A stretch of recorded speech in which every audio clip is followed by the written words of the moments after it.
Okay, so you want to own a golf course. Rolling green fairways with your name on the scorecard. A clubhouse bar where members know your face. A pro shop selling logo polos. And a Sunday morning tee sheet booked solid from dawn until dusk. That's the picture. That's the retirement fantasy of half the low-handicap golfers in America. Here's what's actually going on underneath that picture. A golf course is one of the strangest businesses in this entire series, because the operating business itself is often barely profitable, sometimes not profitable at all, while the land underneath it can be quietly appreciating into one of the most valuable assets an owner holds. Industry veterans describe golf course operations bluntly. Run properly, it's essentially a break-even business. The real financial upside almost always comes from somewhere else entirely. The dirt. So why do people still want in? Prestige is a real factor. Owning the course your neighborhood plays on carries a specific kind of local status. There's also a genuine business opportunity hiding in plain sight right now.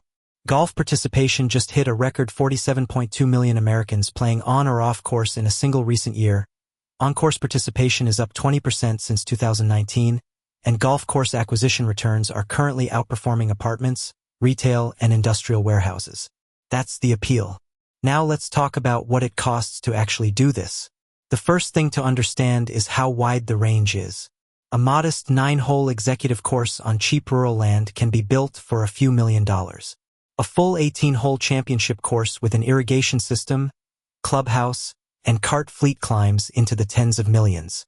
And renovating an existing course, not building a new one, replacing worn greens, modernizing irrigation, reshaping bunkers, now runs around $10 million for a serious full-scale renovation, according to industry cost estimates from golf course construction associations. That renovation number matters more than it sounds because a golf course isn't a static asset. Industry specialists describe a course as a living organism made up of roughly a dozen or so distinct components: greens, irrigation, fairways, tees, bunkers, cart paths, each with its own useful lifespan, its own decay curve, and its own eventual replacement bill. Because of that, golf course builders associations recommend an owner set aside an annual capital reserve exceeding $300,000 every single year, just to keep pace with the slow, rolling decay of 150 or more acres of managed turf and machinery.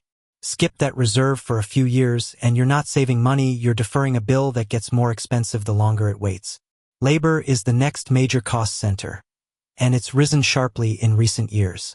Non-supervisory wages at golf courses and country clubs have climbed to just over $22 an hour, up roughly 4% year over year according to recent labor data, covering groundskeepers, cart staff, pro shop employees, and clubhouse workers. And producer-level costs for the industry, everything from fertilizer to replacement parts for mowing equipment, have risen nearly 6% year over year as well. Water and irrigation are their own permanent obligation. A golf course can consume as much water as a small town, and in drought-prone regions, water rights and irrigation costs are increasingly one of the largest recurring line items an owner faces, with no realistic way to reduce usage without the turf itself deteriorating and driving away the exact golfers the course depends on. Insurance, as in nearly every business in this series, has become a serious and rising cost, driven partly by genuine liability exposure.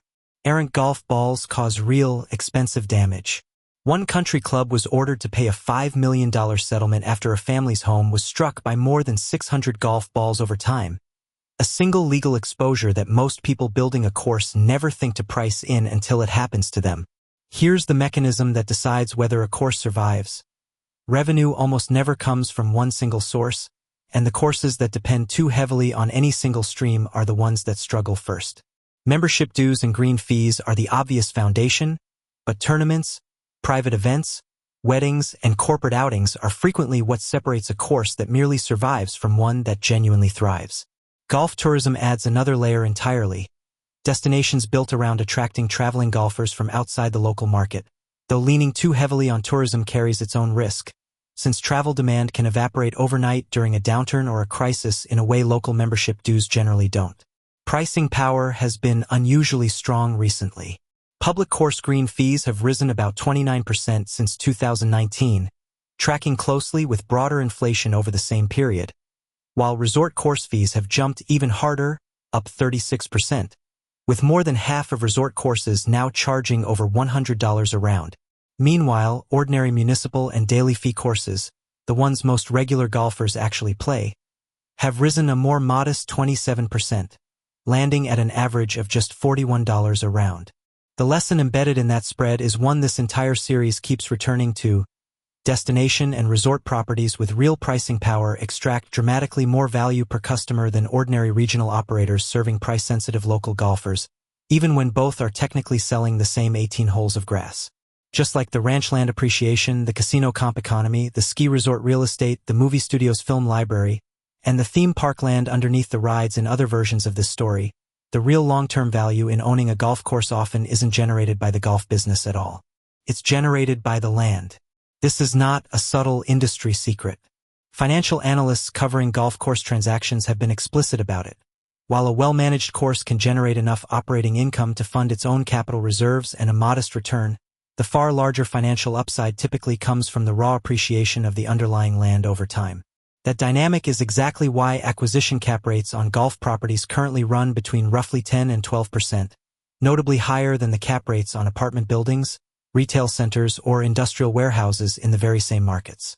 Sophisticated real estate investors aren't necessarily buying a golf business. They're buying a large, well-located parcel of land that happens to generate cash flow while they wait for its real estate value to catch up. This also explains one of the strangest patterns in golf real estate: courses built specifically to anchor residential developments, where the golf course itself may never be expected to turn a meaningful profit on its own, because its entire purpose is to raise the sale price of the houses built around it. The course is, in effect, a very expensive, very beautiful piece of landscaping designed to sell real estate, not a standalone business at all. Now for the volatility, and the last 2 years have produced no shortage of cautionary examples. In Sarasota, Florida, the 54-hole Meadows Country Club filed for Chapter 7 liquidation in the summer of 2025, leaving members and public golfers in limbo over facilities that had operated for decades. In Colville, Utah, a golf course and luxury home development called Wohali filed for Chapter 11 bankruptcy, carrying around $13 million in debt, a direct example of the golf course anchoring real estate model failing when the broader project's financing came apart. In New York's Hudson Valley, the 70-year-old Otterkill Country Club, a golf course, clubhouse, and wedding venue, filed for bankruptcy and was put up for auction, with local coverage pointing to a familiar list of pressures: high costs, changing lifestyles, and a generation of members with less free time and less interest in spending a whole Saturday on 18 holes. Even one of the most recognizable names in the entire sport wasn't immune. Nicklaus Companies, the golf course design and real estate development firm founded by Jack Nicklaus himself, filed for Chapter 11 bankruptcy protection in November of 2025 after losing a $50 million lawsuit judgment. A stark reminder that legal exposure alone can take down even the most storied operation in the industry. And yet, at the very same time these closures were making headlines, the broader industry was posting some of its strongest numbers in over a decade. The National Golf Foundation has called this a milestone year for the industry, with new course openings finally balancing out closures for the first time in a prolonged multi-decade correction, and more new course construction underway than at any point since 2010. Both things are true simultaneously: a real, sustained participation boom driving strong pricing power and healthy acquisition returns at the macro level, alongside a steady drumbeat of individual course bankruptcies at the property level, usually tied to a single course carrying too much debt, too little capital reserve, or too much exposure to a local market that stops supporting it. Let's run this honestly, the way you'd have to if you were the one signing the checks.